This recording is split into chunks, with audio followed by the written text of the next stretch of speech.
দৈনিক প্রথম আলোর প্রধান শিরোনাম, সংস্কার বিতর্কের মধ্যে উত্তাপ ছড়ালো আরপিও সংশোধন। এই খবরে প্রথম আলো বলছে, জুলাই সনদ বাস্তবায়নের সুপারিশের পর থেকে বিএনপি এবং জামাতের মধ্যে পাল্টাপাল্টি বক্তব্য চলছে এবং আরপিও সংশোধনীকে কেন্দ্র করে সেটা আরও তীব্র হয়েছে। প্রথম আলোর আরেকটি খবর, দাবি পুরোপুরি পূরণ না হলেও নির্বাচনের পথে এনসিপি, মেনে নিল শাপলা কলি। এই খবরে বলা হচ্ছে, জুলাই জাতীয় সনদ বাস্তবায়ন না হলে এবং দলীয় প্রতীক হিসেবে শাপলা না পেলে সংসদ নির্বাচনে যাবে না। গত কয়েকদিন ধরে এমনটি বলে আসছিল নতুন দল এনসিপি, এবং তাদের এসব দাবি পুরোপুরি পূরণ না হলেও গতকাল এনসিপি জানিয়েছে তারা শাপলা কলি নতুন প্রতীক হিসেবে মেনে নিয়েছে এবং তারা ৩০০ আসনে প্রার্থী দিতে চায়। এই সংক্রান্ত খবরটি দিয়েছে প্রথম আলো এই শিরোনামে। প্রথম আলোর আরেকটি খবর, মব তৈরি করে মানুষ হত্যা, আসামি গ্রেপ্তার ১.27%। গত ১৩ মাসে মব সহিংসতার ৪৬টি ঘটনার তথ্য বিশ্লেষণ করা হয়েছে এই প্রতিবেদনে। এই খবরে বলা হচ্ছে ৪৭ জনের মৃত্যু ঘটেছে এই সব ঘটনায় এবং ৪৬টি ঘটনার মধ্যে মাত্র ৩৬টি ঘটনার ক্ষেত্রে মামলা হয়েছে, 10টি ঘটনার মামলা হয়নি এবং এই ৩৬টি ঘটনায় আসামির সংখ্যা ৯,০০০-এর বেশি। আন্তর্জাতিক একটি খবর প্রথম আলোর প্রথম পাতাতে, শিরোনাম, ব্যালটে মামদানি, অদৃশ্য প্রার্থী ট্রাম্প। নিউ ইয়র্কের মেয়র নির্বাচনকে কেন্দ্র করে এই খবরে বলা হচ্ছে, আগামীকাল এই মেয়র নির্বাচনের ভোট গ্রহণ এবং বিশ্বের রাজধানী হিসেবে পরিচিত এই শহরের প্রথমবার এমন একজন মেয়র পদে নির্বাচিত হতে পারেন যিনি যুক্তরাষ্ট্রের রাজনীতির চলতি ধারার একদম বিপরীতমুখী। প্রথম আলোর শেষ পাতার খবর, ডেঙ্গুতে একদিনে সর্বোচ্চ আক্রান্ত, মৃত্যু ৫। গতকাল যে সবশেষ পরিসংখ্যান স্বাস্থ্য অধিদপ্তর জানিয়েছে তাতে দেখা গেছে যে ডেঙ্গু আক্রান্ত হয়ে হাসপাতালে ভর্তি হয়েছেন ১,১৬২ জন, যেটি চলতি বছরে একদিনে সর্বোচ্চ। এক রাতের বৃষ্টিতে বিপর্যয়, ফসলের ব্যাপক ক্ষতি। রাজশাহী থেকে পাঠানো এই প্রতিবেদনে প্রথম আলো বলছে, রাজশাহীর গোদাগাড়ী এবং তানোর উপজেলার বিস্তৃত এলাকায় এক রাতের বৃষ্টিতে ব্যাপক ক্ষতি হয়েছে। দৈনিক সমকালের প্রধান শিরোনাম, রাজনৈতিক সমঝোতায় বড় বাধা, পারস্পরিক অবিশ্বাস। এই খবরে বলা হচ্ছে, জুলাই জাতীয় সনদের বাস্তবায়ন পদ্ধতি, গণভোটের সময় নিয়ে অন্তর্বর্তী সরকার রাজনৈতিক সমঝোতার উদ্যোগ নিলেও দলগুলোর পারস্পরিক অবিশ্বাস এবং সন্দেহের কারণে তা সফল হচ্ছে না এবং আজকে উপদেষ্টা পরিষদের যে বৈঠক হওয়ার কথা রয়েছে সেখানে এ বিষয়ে সরকার তার সিদ্ধান্ত জানাতে পারে, এমনটি বলছে সমকালের এই প্রতিবেদন। জোট শরিকদের একই প্রতীকে নির্বাচনের সুযোগ নিয়ে বিতর্ক। সংশোধিত আরপিও আবারও সংশোধন করা হয়েছে, সমকাল এই খবরে এমনটি বলছে এবং এই খবরে বলা হচ্ছে, জোটের শরিক দলের প্রার্থীকে একই প্রতীকে নির্বাচনের সুযোগ দিতে গণপ্রতিনিধিত্ব আদেশে যে সংশোধনের উদ্যোগ নিয়েছে সরকার, এতে চটেছে জামাত ইসলামী এবং জাতীয় নাগরিক পার্টি এবং তারা সরকারের বিরুদ্ধে বিএনপির সঙ্গে গোপন আঁতাতের অভিযোগ তুলেছে, এমনটি বলা হয়েছে এই প্রতিবেদনে। নিত্য নতুন শর্ত জুড়ে গণতন্ত্রে উত্তরণ বাধাগ্রস্ত করা হচ্ছে। গতকাল তারেক রহমান এমনটি বলেছেন, সেটিকে সমকাল এক কলামের একটি খবর দিয়ে শিরোনাম হিসেবে ছাপিয়েছে। বিচার বিভাগ নিয়ে একটি প্রতিবেদন সমকাল প্রথম পাতায় ছাপিয়েছে, শিরোনাম, বিচার বিভাগে ৩০ সুপারিশের মধ্যে বাস্তবায়ন ৮টি। এটি বিচার বিভাগের সংস্কার চিত্র নিয়ে তৃতীয় প্রতিবেদন সমকালের।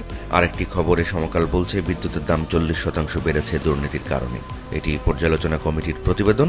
এই খবরে বলা হচ্ছে, আদানি সহ অধিকাংশ বিদ্যুৎ চুক্তিতে অনিয়ম এবং দুর্নীতির প্রমাণ পেয়েছে বিদ্যুৎ বিভাগ গঠিত উচ্চ পর্যায়ের বিশেষজ্ঞ কমিটি।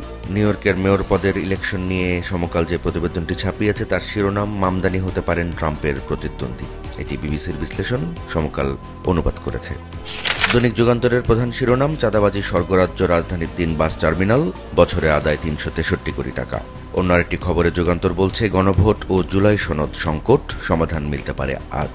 এই খবরে বলা হচ্ছে, বহুল প্রত্যাশিত জুলাই সনদ বাস্তবায়নের ঘোষণা আজই আসতে পারে। রাজনীতি সংক্রান্ত আরও ৩টি খবর যুগান্তরের প্রথম পাতার নিচ দিকে রয়েছে। একটি শিরোনাম, নির্বাচনের পিছু ছাড়ছে না অনিশ্চয়তা। এই খবরে বলা হচ্ছে, দলগুলোর মধ্যেও দূরত্ব এবং সন্দেহ ও শঙ্কা রয়েছে। আরেকটি খবরের শিরোনাম, বিএনপিকে আলোচনায় বসার আহ্বান জামাতের। এই খবরে বলা হচ্ছে, দেশের পরিস্থিতি নিয়ে খোলামেলা কথা বলতে বিএনপিকে আলোচনায় বসার আহ্বান জানিয়েছেন জামাত ইসলামের কেন্দ্রীয় নায়েবে আমির ডাক্তার আব্দুল্লাহ মোহাম্মদ তাহের।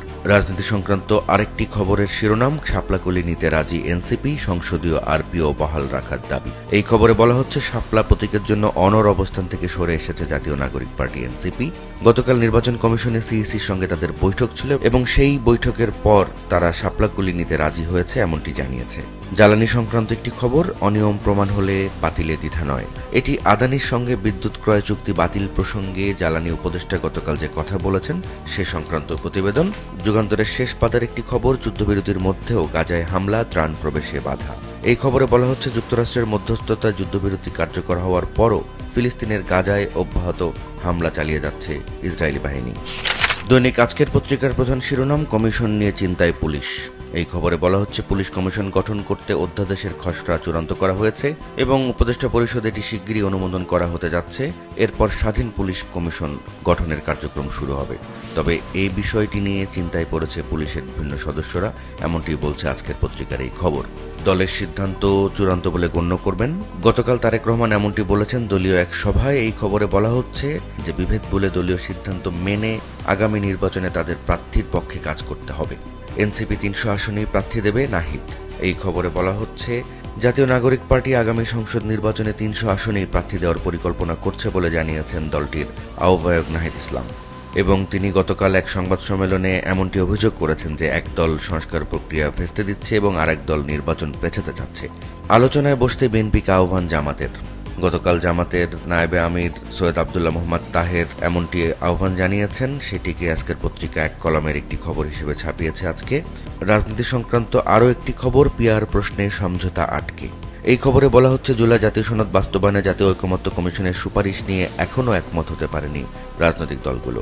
রাজনীতি ছাড়াও আরও 3টি গুরুত্বপূর্ণ খবর রয়েছে আজকের পত্রিকার প্রথম পাতায়।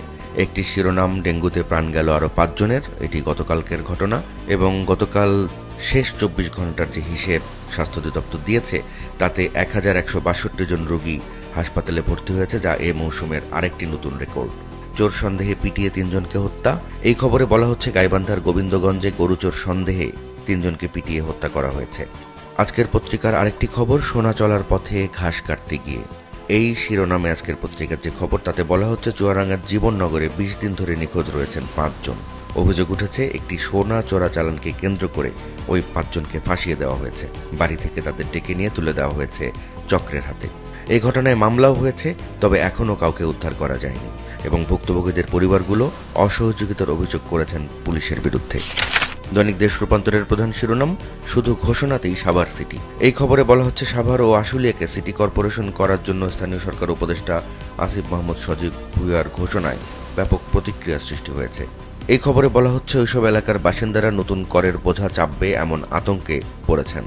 রাজনীতি সংক্রান্ত 4টি খবর দেশ রূপান্তর পাশাপাশি ছাপিয়েছে। একটি শিরোনাম, নির্বাচন নিয়ে সংশয়ের মধ্যেই জনমত গড়তে নামল সরকার। এই খবরে বলা হচ্ছে জাতীয় নির্বাচনের জন্য জনমত করতে প্রচার শুরু করেছে সরকার। অন্য আরেকটি খবরের শিরোনাম, বিএনপির সঙ্গে বসতে চায় জামাত। গতকাল জামাতের একজন নেতা এই আহ্বান জানিয়েছেন। আরেকটি খবরে দেশ রূপান্তর বলছে অবশেষে শাপলাকলি মেনে নিল এনসিপি, প্রার্থী দেবে 300 আসনে। এনসিপি সংক্রান্ত আরও একটি খবরের শিরোনাম, বিএনপি সংস্কার চায় না, জামাত ভোট পেছাতে চায়। এটি এনসিপির আহ্বায়ক নাহিদ ইসলাম গতকাল অভিযোগ করেছেন। সেটিকে এক কলামের একটি প্রতিবেদন হিসেবে দেশ রূপান্তর ছাপিয়েছে।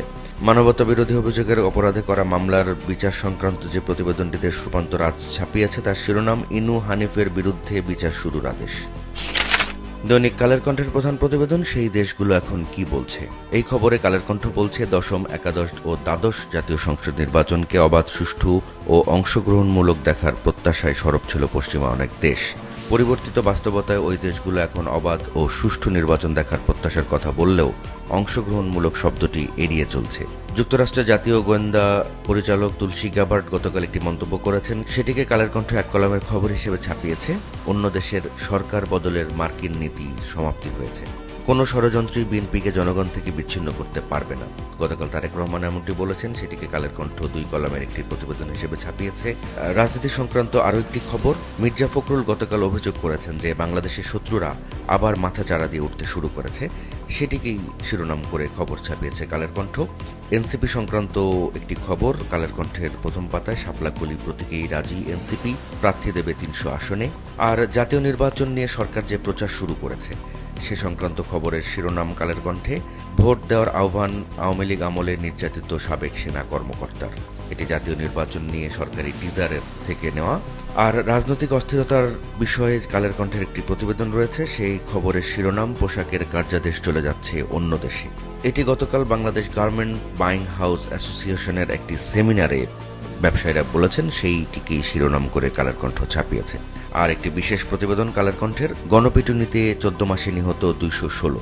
এই খবরে বলা হচ্ছে মব সন্ত্রাস বাড়ছেই। 14 মাসে গণপিটুনির 3.5 শতাধিক ঘটনা ঘটেছে এবং বেশিরভাগ ঘটনা তদন্তে অগ্রগতি নেই। এবং এর পাশাপাশি আরেকটি খবর ছাপানো হয়েছে গণপিটুনি সংক্রান্ত, গাইবান্ধায় গরু চোর সন্দেহে 3 জনকে পিটিয়ে হত্যা। দৈনিক কালবেলার প্রধান শিরোনাম, নানা সংকটে রিক্রুটিং এজেন্সি হুমকির মুখে শ্রম রপ্তানি। এই খবরে বলা হচ্ছে পুরনো শ্রমবাজারও সংকুচিত হচ্ছে। আরেকটি খবরে কালবেলার শিরোনাম, জনমনে জিজ্ঞাসা বাড়ছে যথাসময়ে কি নির্বাচন হবে। এটি গতকাল বিএনপির ভারপ্রাপ্ত চেয়ারম্যান তারেক রহমান বলেছেন, সেটিকেই শিরোনাম হিসেবে ছাপিয়েছে কালবেলা। এবং এই খবরে আরও বলা হচ্ছে বিএনপির একক প্রার্থী তালিকা চূড়ান্ত হতে পারে আজ, এবং লন্ডনে ডেকে নেওয়া হলো সালাউদ্দিন আহমেদকে। অনৈক্য ঘোচাতে চায় সরকার। এই শিরোনামে কালবেলার যে প্রতিবেদন, তাতে বলা হচ্ছে আজকে উপদেষ্টা পরিষদের বিশেষ সভা হতে চলেছে এবং সেই সভায় গণভোট এবং আরপিও সংশোধন নিয়ে আলোচনা হতে পারে, এবং দুপুরে এ সংক্রান্ত সংবাদ সম্মেলন আছে। কালবেলার আরেকটি খবর, এনসিপি শাপলাকলি নিয়েই নির্বাচনে যাচ্ছে। এই খবরে বলা হচ্ছে দলীয় প্রতীক হিসেবে শাপলার জন্য অনড় অবস্থান থেকে সরে এসেছে এনসিপি। আর আন্তর্জাতিক একটি খবর কালবেলার প্রথম পাতায়, অন্য দেশে সরকার বদলে মার্কিন নীতির সমাপ্তি হয়েছে। এটি গতকাল তুলসী গ্যাবার্ড, যিনি মার্কিন জাতীয় গোয়েন্দা পরিচালক, তিনি এই মন্তব্য করেছেন।